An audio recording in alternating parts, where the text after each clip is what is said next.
ایک سوال پوچھا گیا تھا، عام طور پر تقریباً ہر جگہ کا ہی مسئلہ ہو جاتا ہے کہ ہمیں مختلف اداروں میں کام کروانے کے لیے جو پیسے وغیرہ دینے پڑتے ہیں رشوت کے طور پر، تو کیا وہ ہمارے لیے جائز ہے؟ جیسا کہ ہم دیکھتے ہیں صرف یہ یہاں کا مسئلہ نہیں، تقریباً یہ پوری دنیا کا مسئلہ ہے۔ ہمارے یہاں کیونکہ برائی میں ذرا اسپیشلائزیشن زیادہ ہو جاتا ہے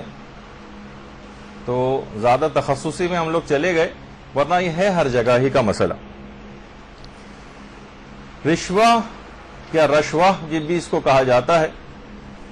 اور اس کے متعلق علماء فرماتے ہیں کہ یہ ادلہ اربعہ سے بھی ثابت، ادلہ اربعہ یعنی چاروں، قرآن سے، حدیث سے یا سنت سے، اجماع سے اور عقل سے، چاروں طریقوں سے اس کی حرمت ثابت ہے رشوت کی۔ اور باقاعدہ قرآن کے اندر تو وَلَا تَأْكُلُوا أَمْوَالَكُمْ بَيْنَكُمْ بِالْبَاطِلِ وَتُدْلُوا بِهَا إِلَى الْحُكَّامِ، سورہ بقرہ کی آیت نمبر 188 جو ہے، اپنا مال، آپس میں ایک دوسروں کا مال حرام طریقے سے مت کھاؤ، اور نہ ہی حکام کو یہ سب چیزیں رشوت کے طور پر دو، ان اموال کو، یعنی جو مفہوم ہے آیت کا۔ تو ہمارے کتنے ہی علماء نے، جیسے مصباح الفقہا کی پہلی جلد میں بھی یہ بات خاص طور پر لکھی ہے کہ رشوت نہ دے کر ہی رشوت کو ختم کیا جا سکتا ہے۔ یہ باقاعدہ علماء کے اقوال میں سے، جس کو اکثر لوگ آج کل نہیں مانتے۔ دیکھیے یہ بھی کہا جاتا ہے کہ جو کرپشن ہے نا، ظاہر ہے پورے ملک میں کرپشن ہمارے پھیلی ہوئی ہے اور پوری دنیا میں بھی ہے۔ کرپشن وہ واحد درخت ہے جس کی جڑیں ہمیشہ اوپر ہوتی ہیں۔ جیسے آج کل بھی لیبیا میں لوگوں نے باقاعدہ اس طرح سے بنایا ہوا ہے کہ جڑ ہمیشہ، ورنہ درختوں کی جڑیں نیچے ہوتی ہیں، کرپشن کے جڑ کی جو کرپشن کا جو درخت ہے اس کی جڑیں ہمیشہ اوپر ہوتی ہیں۔ جب بھی وہ حسنی مبارک کا نام سب سے اوپر لکھا ہوا آپ کو نظر آ رہا ہے، یہ باقاعدہ لیبیا میں جو مظاہرے بھی ہوئے تو انہوں نے اسی چیز کے اوپر اس کو عمل کیا۔ اور ہمارے ہاں بھی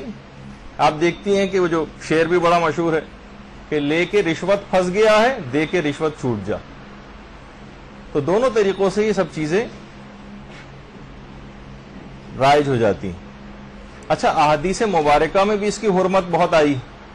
دیکھیے بہت سی چیزیں بہت عام ہو گئی ہیں، لیکن کسی چیز کا عام ہونا اس کی دلیل اباحت نہیں بنتا کہ بھائی یہ تو چیز اب ہر جگہ ہی ہو رہی ہے تو یہ تو جو حرام جو ہے حلال ہو ہی گیا ہے، ایسا نہیں۔ ابھی مسائل آگے چل کر آئیں گے اس کے۔ حدیثوں میں رشوت کو کہا گیا کہ کفر سے نزدیک ترین چیز ہے، اور یہ بھی فرمایا حدیث کے اندر کہ خود سے رشوت کو دور کرو کیونکہ یہ کفر سے نزدیک کرتی ہے، اور جو شخص بھی رشوت لیتا ہے وہ جنت کی خوشبو بھی نہیں سونگھ سکے گا، جنت کی خوشبو بھی نہیں سونگھ سکتا ایسا شخص۔ وسائل الشیعہ کی 12ویں جلد میں بھی جو حدیث نمبر 1 ہے وہ یہی۔ اچھا، قرآن سے بھی ثابت ہے، جیسے کہ آپ نے آیت کے اندر سنا، احادیث مبارکہ سے بھی ثابت ہے، کچھ حدیثیں ابھی آگے چل کر بھی آئیں گی، اجماع سے بھی ثابت ہے۔ جواہر الکلام میں علامہ محمد حسین نجفی، جنہوں نے جواہر الکلام فقہ کی ہماری انتہائی معتبر اور بہترین کتاب سمجھی جاتی، اس کی 22ویں جلد میں انہوں نے اس بات کو کہا ہے، جواہر الکلام، جواہر الکلام ان کی کتاب کا نام ہے، اور علامہ محمد حسین نجفی کی کہ تمام مسلمانوں کا اس کی حرمت پر اجماع ہے، تمام مسلمان، کوئی فقہی مسالک کا اختلاف بھی نہیں۔ اور خود چوتھی جو دلیل ہے ہمارے پاس کسی بھی حکم خدا کو نکالنے کے لیے وہ ہے عقل۔ عقل سے بھی رشوت کی حرمت کا حکم ثابت کہ جب رشوتیں اس طرح سے لی اور دی جانے لگتی ہیں تو پورا معاشرہ فساد کا شکار ہو جاتا ہے۔ یہی وجہ ہے کہ ہمارے علماء میں سے مقدس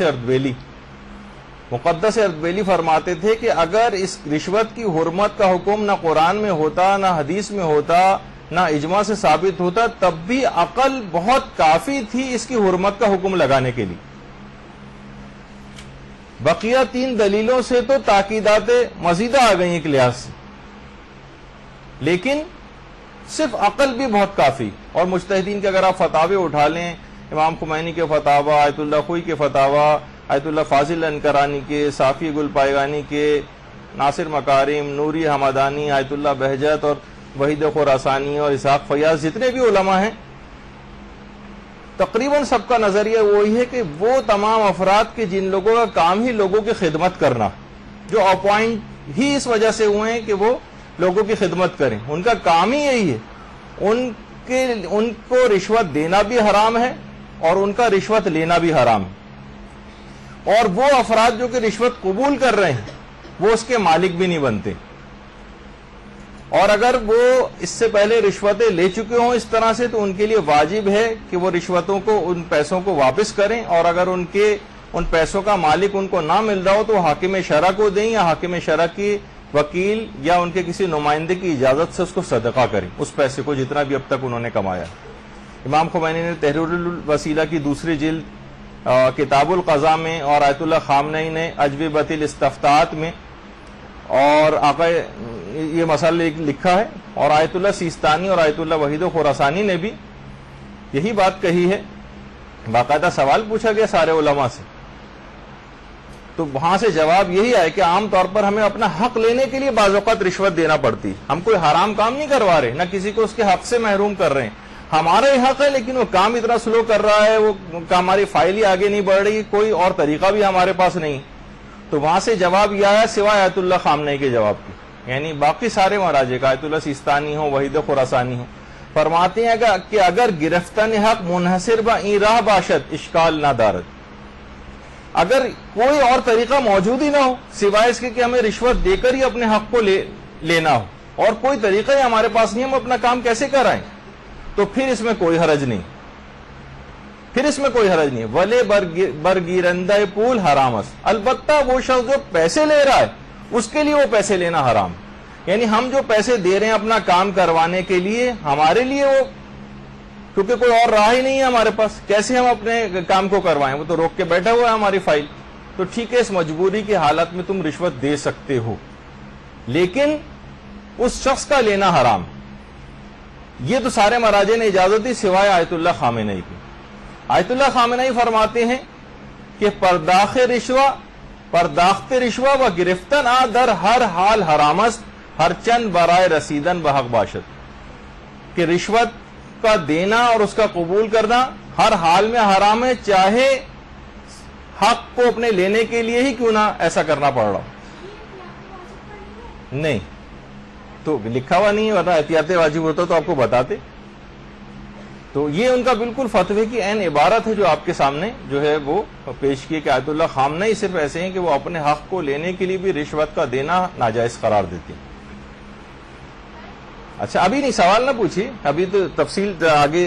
ساری چیزوں کی آ جائے۔ اچھا اب آیت اللہ وحید خراسانی نے منہاج الصالحین کی تیسری جلد میں اس مسئلے کو لکھا، اور آیت اللہ سیستانی نے تو اپنی ویب سائٹ ہی کے اوپر اس مسئلے کو ذکر فرمایا، اور دونوں وہ افراد بھی فرماتے ہیں کہ رشوت جو ہے وہ فقط قضاوت، اصل میں جو رشوت کی تعریف ہے نا وہ صرف ہے کہ حاکم شرع کو، کیونکہ اصل میں جو جج ہونا چاہیے وہ کسی بھی اسلامی حکومت میں، بلکہ اسلامی حکومت نہ بھی اگر کسی جگہ پر ہو تب بھی بہرحال حاکم شرع کے پاس ہی اپنے کیس کو لے کر جانا، جیسے کہ میں نے پچھلی دفعہ بھی بتایا تھا کہ صرف صحیح طور پر تو یہی ہے کہ حاکم شرع کے پاس ہی اپنے فیصلہ کروانے کے لیے ہم جائیں، لیکن کیونکہ اگر حاکم شرع یہاں پر اویلیبل نہیں ہے تو مجتہدین کی طرف سے جہاں سے بھی ہم کو انصاف ملتا ہو، کوئی سا بھی کورٹ، اس میں جا کر بھی اپنے کیس کو لے جایا جا سکتا ہے۔ لیکن فرمایا کہ رشوت کا اصل جو حکم ہے وہ صرف باب قضاوت میں، یعنی صرف اور صرف جج کو یا جو حاکم شرع ہوتا ہے اس کا فیصلہ بدلنے کے لیے رشوت دی جائے، یہ اصل میں رشوت ہے، اور اس کے علاوہ جو اور پیسے لیے اور دیے جاتے ہیں یہ اصل میں رشوت کی حقیقی تعریف پر پورے نہیں اترتے۔ جو اصل جو رشوت کا حکم ہے وہ صرف کورٹ کے کیسز وغیرہ کے اندر ہے، وہ بھی حاکم شرع کی عدالت میں، لیکن یا تو یہ ہے کہ مثلا ہم حاکم شرع کو فیصلہ بدلنے کے لیے ہمارے خلاف جا رہا ہے، ہم چاہیں کہ ہم رشوت دے کے اپنے حق میں فیصلہ کروا لیں، یہ اکثر علماء اس کے بھی قائل ہیں کہ ہم ذرا جلدی کروا لیں فیصلہ، اگرچہ کچھ علماء نے فیصلہ جلدی کرانے کے لیے اگر ہم حق پر ہوں تو جلدی کرانے کے لیے اس کی حرمت کا حکم نہیں لگایا، لیکن اکثر مراجع نے جلدی کرانے کے لیے بھی حرام قرار دیا۔ لیکن اصل میں جو مسئلہ ہے کہ پھر یہ اس طرح کی رشوت لینا اور دینا پھر کیوں حرام ہے، جبکہ باب قضاوت سے ہم تو عام طور پر مختلف حکومتی اداروں میں مثلا رشوتیں دے رہے ہیں اور لے رہے ہیں۔ تو پھر علماء نے فرمایا کہ اصل میں اس کا حرمت کا حکم نکلتا ہے مخالفت نظام سے۔ یہ لکھا ہے اس کے اندر، یہ جو فتویٰ آپ کے سامنے ہے اور یہ سارے مراجع کا بھی ہے، کہ صرف رشوت جو ہے مخصوص ہے قضاوت کے احکام سے، اور فی نفس ہی اس کی حرمت نہیں ہے، لیکن مخالفت با مقررات نظام جائز نہیں۔ جو معاشرے کے اندر جو وہ قوانین کہ جو کہ عام طور پر مفاد عامہ کے لیے بنائے جاتے ہیں، یعنی لوگوں کی بہبود کے لیے بنائے جاتے ہیں، اس لحاظ سے ان تمام قوانین کو، اگرچہ پاکستان کے اندر اسلامی حکومت تو نہیں ہے، لیکن آیت اللہ سیستانی نے بھی اور آیت اللہ خامنہئی کا بھی یہی نظریہ ہے کہ یہاں کے وہ تمام قوانین کے جو لوگوں کی بہبود کے لیے بنائے گئے ہیں ان کی مخالفت کرنا حرام، یعنی کوئی غیر اسلامی قانون کی مخالفت نہیں۔ اگر کوئی غیر اسلامی قانون بنایا جائے اس کی تو مخالفت ہو سکتی، لیکن وہ جو مفاد عامہ میں بنائے گئے، آیت اللہ سیستانی فرماتے ہیں کہ میں نے ان تمام پاکستانی قوانین کو امضا کر دیا، اس پہ امضا کر دیا، یعنی سمجھیں ایک لحاظ سے انڈوز کر دیا اس کو، یعنی اب یہ جتنے بھی قوانین یہاں پر ہیں یہ سمجھیں کہ ان کی مخالفت اگر آپ کریں گی تو آیت اللہ سیستانی کے فتوے کی مخالفت کریں گی۔ اور تقریباً رہبر معظم کا بھی یہی فتویٰ، کیونکہ وہ جو حکومتیں غیر اسلامی ہوتی ہیں لیکن مسلمان حکومتیں، تو ان کو مسلمان حکومتوں کی ٹرسٹ کی طرح سے سمجھا جاتا ہے، اور اس پہ گورنمنٹ کے احکام پہ مال مجہول کے احکام بھی آیت اللہ خامنہئی نہیں لگاتی۔ تو بہرحال اس لحاظ سے اگر یہ باب قضاوت میں بھی ہوتا تب بھی یہاں کے قوانین کی مخالفت، کیونکہ قانون کے تحت تو یہ چیز ناجائز ہے اور خلاف قانون ہے کسی بھی ادارے میں رشوت جا کر دینا، تو اس لحاظ سے اس کی مخالفت کرنی بھی جائز نہیں، سوائے اس کے کہ کوئی اور راہ ہی نہ بچے، تو پھر آپ نے دیکھا کہ آیت اللہ خامنہئی کو چھوڑ کر سارے مراجع نے اجازت دی۔ البتہ تقاضا کرنا لوگوں سے اور زبردستی ان کی جیب سے نکلوانا، وہ تو بحالت مجبوری میں دے رہے ہیں، لیکن جو شخص لے رہا ہے یہ پیسے اس کے لیے حرام۔ اچھا، اسی طریقے سے وہ کتنی آپ حدیثیں سنتی ہیں کہ لعن اللہ علی الراشی والمرتشی، وہ جو آپ کتنی سنتی ہیں حدیثیں، اور بہت سی جگہوں پہ جائیں حدیث لکھی ہوئی ہوتی ہے جس ٹیبل پہ، وہاں اس کے معنی یہ ہوتے ہیں کہ رشوت اسی ٹیبل پر آ کر دینی جہاں پر یہ لکھی ہوتی کہ دینے والا اور لینے والا وہ دونوں جو ہے وہ جہنم میں جائیں گے۔ مثلا لعن اللہ الراشی والمرتشی والرائش الذی یمشی بینہم، کہ نہ صرف یہ کہ اس پر لعنت ہے جو رشوت دیتا ہے اور جو رشوت لیتا ہے، بلکہ ان کے درمیان وہ بروکر، وہ جو معاملہ کرا رہا ہوتا ہے، وہ ایجنٹ،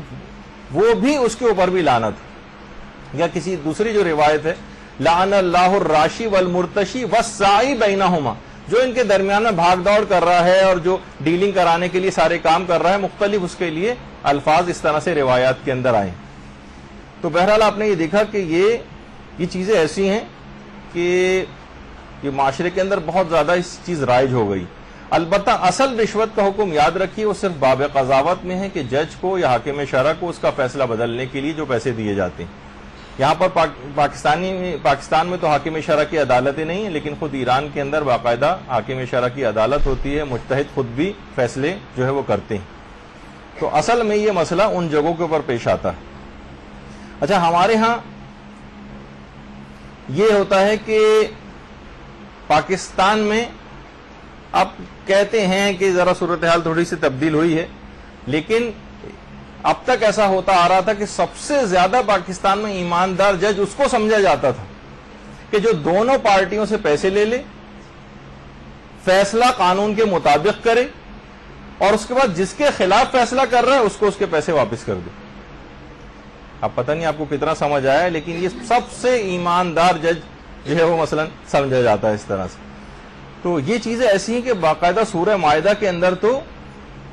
سحت کھانا،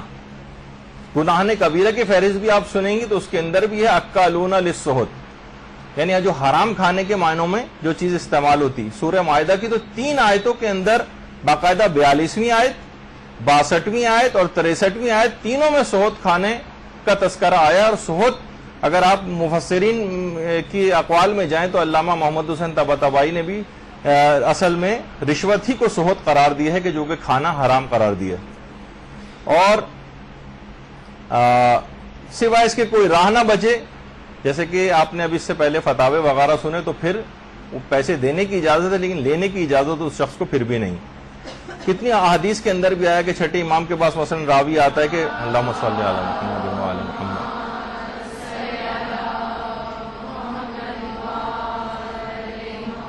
کہ مولا میں اپنے خلیفہ کے آدمیوں کو اپنے مال کی حفاظت کے لیے ان کے اس غرض سے کچھ رشوت دیتا ہوں، تو امام نے اس کو اجازت دے دی، یعنی مال کی حفاظت یا اپنے حق کی حفاظت کے لیے جب بھی علماء نے یہ جو اجازت آپ کو دی ہے، کوئی اپنی طرف سے اجازت نہیں دی ہوئی بلکہ احادیث کے اندر اس چیز کی اجازت آئی ہے۔ البتہ وہ افراد کے جو کہ خود قبول کرتے ہیں، چاہے وہ یعنی پیغمبر اسلام کے زمانے میں بھی ہوتا تھا کہ جو عہدے دار ہوا کرتے تھے حکومت کے، جو مسئول ہوتے تھے، تو ایک دفعہ پیغمبر نے دیکھا کہ ان کا ایک مسئول جو حکومت کی طرف سے اپوائنٹڈ تھا، اس نے کچھ لوگوں سے تحفے وصول کیے۔ پیغمبر نے فرمایا کہ تم نے ایسا کیوں کیا، یہ تحفے تمہیں کہاں سے اس طرح سے ملے؟ جو مفہوم ہے روایت کا، تو اس شخص نے کہا کہ یا رسول اللہ، یہ میں نے خود نہیں مانگے بلکہ ان لوگوں نے خود ہی مجھے دی ہیں۔ پیغمبر نے کہا اگر تم اپنے گھر میں ہوتے اور اس عہدے کے اوپر اگر تم نہ ہوتے تو کہ لوگ تب بھی تم کو یہ سب تحفے دیتے؟ تو بہرحال پیغمبر نے اس لحاظ سے اس کو نہ صرف اس کی سرزنش کی بلکہ روایت میں ہے کہ اس کو بعد میں معزول بھی کر دیا۔ تو بہرحال یہ اس طرح کی چیزیں ہیں، اور بہت سی چیزیں ایسی ہیں کہ جو رشوت ہی کے طور پر، جیسے کہ اکثر لطیفوں میں بھی یہ چیز ہوتی ہے کہ شادی کے متعلق کہا جاتا ہے کہ ایسی رشوت ہے یہ کہ جو گھر کی دیکھ بھال کرنے والی عورت کو یہ سوچ دیتی ہے کہ وہ گھر کی مالکن، شادی کو اس لحاظ سے ایک رشوت کہا گیا، اور ان کے غرض سے نہیں، اپنے مال کی حفاظت کے غرض سے، میرا مال محفوظ رہے، وہ مجھ سے مال چھینے نہیں، اس لحاظ سے میں ان کو رشوت دیتا ہوں، تو امام نے اس کی اجازت دے دی۔ تو بہرحال دیکھیے رشوتوں کا معاملہ یہاں پر چل رہا ہے ہر جگہ پر، اور صرف ایک ہی شخص ایسا ہے کہ جس کو ہم دیکھتے ہیں کہ جو رشوت قبول نہیں کرتا ہے، اور وہ ہے ملک الموت۔ ملک الموت صرف رشوت قبول نہیں کرتا، البتہ اس کے لیے بھی ایک ہے کہ حضرت اسرائیل کے لیے بھی بہت سے علماء کی اس میں سیرت میں ملتا ہے کہ وہ بہت سے نیک اعمال کرنے کے بعد حضرت اسرائیل کو ہدیہ کرتے ہیں تاکہ وقت مرگ آسانی کے ساتھ روح کو قبض کرے، لیکن وہ بھی ایک چیز بالکل جائز ہے اور ایسے کوئی اس کے اندر حرام پہلو نہیں۔ اچھا، اب تو ایک سوال یہ ہو گیا مکمل، اس میں ہو سکتا ہے کہ چند ایک باتیں ابھی تشنا رہ گئی ہوں، لیکن ہم تیز رفتاری سے ذرا آگے بڑھنا ہے کیونکہ آج وقت بہت کم ہے۔